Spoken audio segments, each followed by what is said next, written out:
What if I told you the most important effect in technology isn't our behavior, but our perception, that our ability to discern what is true will continue to degrade despite the best efforts of tech giants, and that just beyond the horizon lies a future where we may have to think, what exactly does real mean?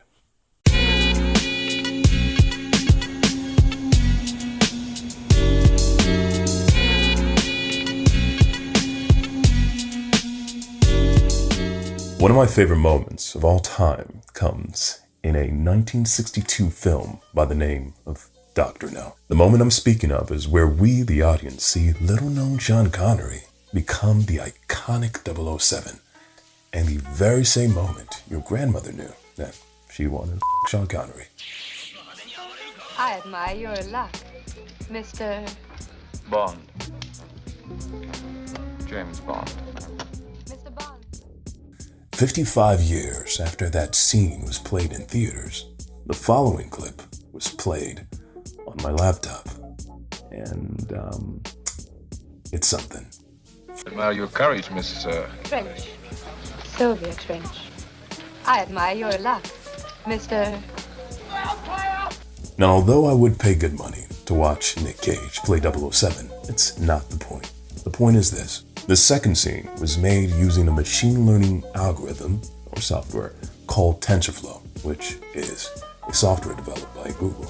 All this sophisticated machine learning done by one person, with their final delivery headed not for a science conference, but for Reddit. To understand how much of a breakthrough this is, consider this. In 2011, a team with the best computer scientists in the world was able to recognize a face in a picture with 74.3% accuracy.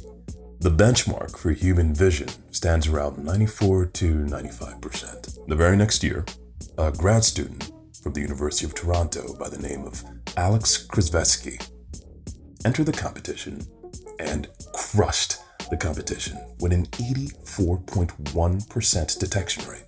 To beat the record by 10% is analogous, if not more mind-bending, than Usain Bolt coming in and destroying the competition in the Beijing Olympics.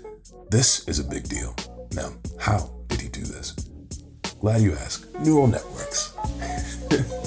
For it wasn't as much of a step in the right direction as it was a paradigm shift that showed once and for all the objective software system of old could not stand a chance with machine learning.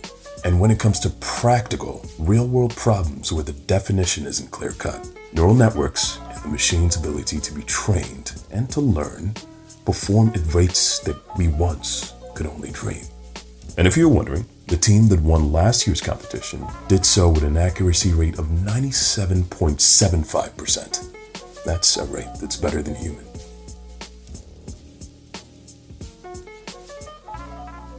All of this is nice in theory, but what can it actually do in practice? Watch this video. I think people can say that my election symbolizes some progress, at least within the small confines of the legal community. I think it's real important to keep the focus on the broader world out there and see that for a lot of kids, the doors that have been open to me aren't open to them. Everything you saw in the fake clip was fabricated, or better yet, generated. The only thing the University of Washington students needed for their machine learning algorithm was hours of Obama speaking, training data, his cadence, the furrow of his brows, his head movements. All of this was simulated to mimic not only what he says, but how he would move when he says what he says. With this information, the computer was then able to create a digital copy of Obama speaking. What happens now when those audio clips are doctored? Do you remember a few years back, Obama singing Shape of You by Ed Sheeran? Yeah, sounds great. Well, he never sang it, and no duh. It's a mashup song. It's fun, it's catchy, and we're comfortable with that. Now, what happens when you pair fake audio with fake video? And I know you may say that we're used to unreal things, and the use of special effects is no new concept in Hollywood. Watching King Leonidas kick a man into a pit in the movie 300, you say that's the movies, that's entertainment, that's the magic of cinema. And that it is. But nothing lives in a vacuum. With the rise of quote-unquote fake news, what leads you to believe that this sort of doctrine won't make its way to people and issues we deem more serious? What happens when someone does a bad thing, a crime? Video has been used to take down police officers acting outside of the law, NFL players behaving badly, and people saying and doing things that we don't necessarily condone nor agree with.